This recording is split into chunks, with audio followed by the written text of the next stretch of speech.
Best available school pending బిల్లులను త్వరలోనే విడుదల చేస్తామని మంత్రి అడ్లూరి లక్ష్మణ్ అన్నారు. పెండింగ్ బిల్లుల కోసం సీఎం, డిప్యూటీ సీఎంలను కలిసి సమస్య పరిష్కారమయ్యేలా చూస్తారని మంత్రి హామీ ఇచ్చారు. గత 2 ఏళ్లుగా బిల్లులు విడుదల కాకపోవడంతో బెస్ట్ అవైలబుల్ స్కూల్ యాజమాన్యాలు ఎస్సీ, ఎస్టీ విద్యార్థులను స్కూల్కి రావద్దని చెప్పాయి.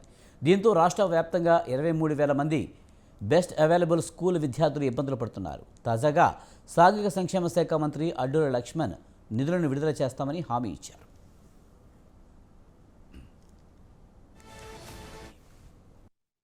పట్టించుకునే వాళ్ళు ఎవరు లేరు. 2014 నుంచి 18 నుంచి 23 వరకు మేమే రాజులం, మేమే మంత్రులం, మాకంటే గొప్పగా రాజ్యాన్ని ఏలేటోళ్ళు ఎవరు లేరని టీఆర్ఎస్ పార్టీలో ప్రభుత్వం నడిపిన పెద్దలు గురుకులాలు, షెడ్యూల్ కాస్ట్ గురుకులాలు నిర్వీర్యం అయిపోయినాయి.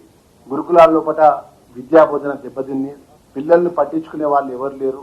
విద్యార్థులకు తీవ్రమైన ఇబ్బందుల పాలవుతుందని చెప్పేసి మాజీ మంత్రి కేటీఆర్ కానీ వారి నాయకత్వం ఉన్నటువంటి మాజీ మంత్రులు మాట్లాడడాన్ని మేము తీవ్రంగా ఖండిస్తున్నాం. ఎందుకంటే ఈ రాష్ట్రంలో సుమారు 3,27,000 మంది విద్యార్థులు ఎస్సీ, ఎస్టీ, మైనార్టీకి సంబంధించిన 3 వెల్ఫేర్ గురుకులాస్ కానీ సొసైటీస్ కానీ చదువుతున్నటువంటి విద్యార్థులు అంటే సుమారు 3,27,000 మంది విద్యార్థులు అంటే ఆ కుటుంబ సభ్యులతో కూర్చుకుంటే దాదాపుగా ఒక 10 లక్షల కుటుంబాలు పరోక్షంగా ప్రత్యక్షంగా ప్రభుత్వంతో మా పిల్లలు హాస్టల్స్లో చదువుకుంటున్నారు, మా పిల్లలకు ప్రభుత్వం మంచి చదువు ఇస్తుంది, మంచి సదుపాయాలు ఏర్పడుతున్న నమ్మకంతో ఈరోజు 3 లక్షల పైచీలు పిల్లలు విద్యార్థులు గౌరవ ముఖ్యమంత్రి రేవంత్ రెడ్డి గారి యొక్క పరిపాలన లోపల మన గొప్పగా హాస్టల్తో చదువుకుంటున్న పిల్లల విషయం లోపల మన రాష్ట్ర social welfare, minority and tribal welfare మినిస్టర్గా బాధ్యతలు తీసుకుని 3 నెలలు అవుతుంది.